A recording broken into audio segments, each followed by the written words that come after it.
The lonely outpost Marcus Chen had been managing Supply Depot Theta 7 for 3 years, and in all that time, he'd never seen anything more exciting than a malfunctioning coffee dispenser.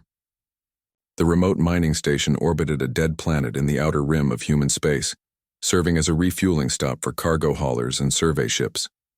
It was the kind of assignment that either broke a person or taught them to find peace in solitude. Marcus had chosen peace. The morning shift began like any other. He checked the inventory logs, confirmed 3 scheduled deliveries for the week, and started his daily inspection of the storage bays. The station hummed quietly around him, its automated systems maintaining the delicate balance of atmosphere and gravity that kept him alive in the void of space. Bay 7 needed attention. The environmental controls had been acting up again, causing temperature fluctuations that could damage sensitive equipment. Marcus grabbed his toolkit and headed down the narrow corridor, his footsteps echoing in the empty halls. Sometimes he missed the chatter of a full crew, but mostly he appreciated the quiet. As he entered Bay 7, something caught his eye near the far corner. 2 small shapes huddled behind a stack of supply crates, barely visible in the dim emergency lighting. Marcus approached slowly, his hand instinctively reaching for the emergency beacon on his belt. First contact protocols were clear. Any unknown life forms were to be reported immediately, but these weren't threatening alien invaders. They were tiny, no bigger than house cats with iridescent fur that shimmered blue and silver in the artificial light. Their large eyes held an intelligence that made Marcus pause. One of them was clearly injured, a thin line of luminescent fluid seeping from a wound on its side. The other pressed close against its companion, making soft chittering sounds that somehow conveyed distress.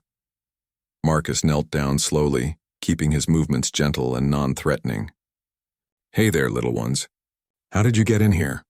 The uninjured creature looked up at him with those remarkable eyes, tilting its head in a way that reminded Marcus of his childhood dog. There was something almost human in that gesture, a universal expression of curiosity and hope. Regulations said he should call this in immediately. Contact with unknown alien species required a full xenobiology team, quarantine procedures, and enough paperwork to choke a bureaucrat. But looking at these 2 small beings, one clearly hurt and both obviously frightened, Marcus felt his conscience override his training.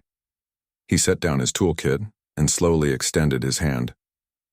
"I'm not going to hurt you." The protective creature sniffed cautiously, then seemed to make some kind of decision. It nudged its injured companion forward with gentle persistence. The wounded one moved slowly, favoring its hurt side, but it came close enough for Marcus to get a better look. The injury wasn't life-threatening, but it needed attention. Marcus had basic medical training. All depot managers did, considering how far they were from proper medical facilities. "Let me help," he said softly, reaching slowly for his emergency medical kit. To his surprise, both creatures remained calm as he cleaned and bandaged the wound. The injured one even seemed to purr, a sound like wind chimes in a gentle breeze. When he finished, both aliens pressed against his hands in what could only be described as gratitude. Marcus looked around the storage bay. "You can't stay here. Someone's bound to notice eventually."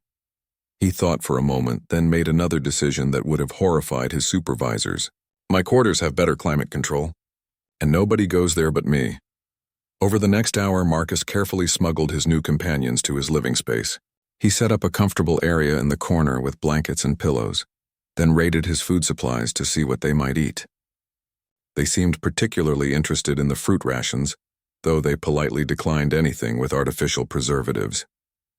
As the day progressed, Marcus found himself fascinated by his guests. They were clearly intelligent, responding to his voice and gestures in ways that suggested understanding. They played together with a complexity that spoke of developed social behavior, and they watched the station's computer displays with obvious interest. The injured one, which Marcus had started thinking of as Pip due to its small size, was recovering quickly.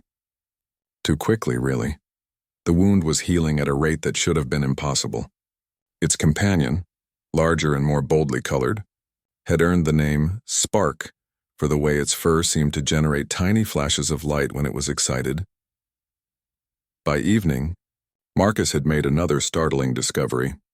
The creatures weren't just intelligent, they were technological. When Spark touched the control panel for the room's lighting system, the lights responded to its apparent mood, dimming and brightening in patterns that almost seemed like a language. Marcus settled into his reading chair, a cup of coffee in hand, watching his unexpected guests explore their new environment. "I should report you," he said to them conversationally. "This is the kind of thing that could end my career." Pip looked up from where it had been examining a data tablet, its head tilted in that endearing way. For a moment, Marcus could have sworn it understood every word he'd said. "But something tells me you're not ordinary strays, are you?" He took a sip of his coffee, already knowing he'd made his choice. Whatever these creatures were, wherever they'd come from, they'd needed help, and he'd provided it. In a universe that often seemed cold and indifferent, sometimes the simple act of kindness was the most important thing you could do. Spark chirped softly and settled down next to Pip, both creatures watching Marcus with what looked remarkably like contentment. Outside the station's viewports, the stars continued their eternal dance. Unaware that in one small depot on the edge of human space, a decision had been made that would change the course of galactic history. Marcus finished his coffee and prepared for bed, completely unaware that 7,000 warships were already racing toward his coordinates, their crews desperate to recover two missing members of the royal family of the most powerful empire in the galaxy.